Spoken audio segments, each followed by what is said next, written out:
jdeme. Kluci, pořádně. My máme jako aparaturu tak, jako ten svůj. Měli jednu dcerušku, princeznu jménem Barušku. Baruško, Sebuško, pojď se ukázat dětem. Děti zavoláme Barušku, no? Nahlas, jo.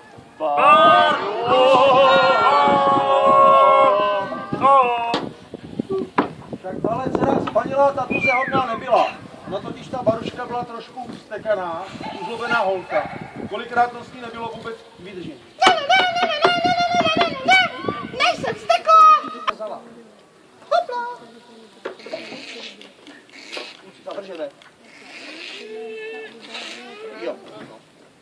Na chůvu pozad jenom škaredě křičel. Kubo, poslouchej, tamhle ten taťka se na mě pořád divně dívá a mračí se. Víš co, radši půjdeme domů. Dobře, milosti. A víš co, půjdeme ven. Dobře, milosti. A víš co, půjdeme domů. Dobře, milosti. A nebo ven. Dobře, milosti. A nebo domů,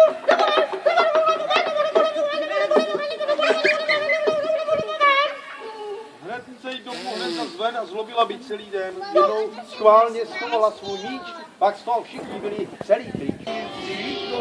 Pro tvoji dceru. Pro tvoji dceru. Chci si ji vzít za ruku nebo za nohu? Za nohu. Říká se ruku jako za ženu. Tak jo, za manželku. Za manželku. Děcka, normálně se to učí 3 slovy, 3 roky na jamu. Ale my to uděláme rychlo pozadu. Ruč, pozádě tak. Otevřeme pusu. Pusu taky? Ano, pusu. A hlubokým hrdelním hlasem děláme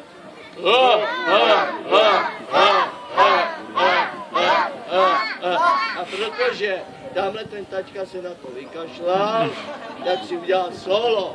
No, prejlatej, ty. Tak, pojďme. S těma rukama to musíme. Hezky. A teď všichni, i s tačkama. Jo.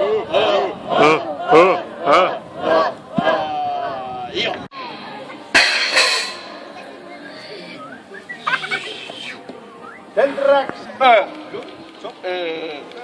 Pane kolego, Ano. zde tadyhle v ústní dutině v mezizubním prostoru se nachází nějaký organický nepořádek. Co pak to je?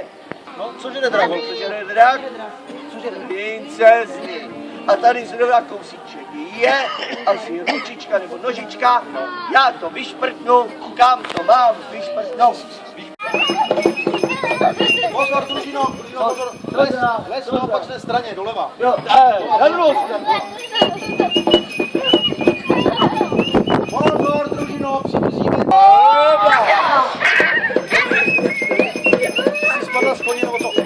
Jo, Pozor, ještě jeden strom. ještě jeden strom. Připravte se.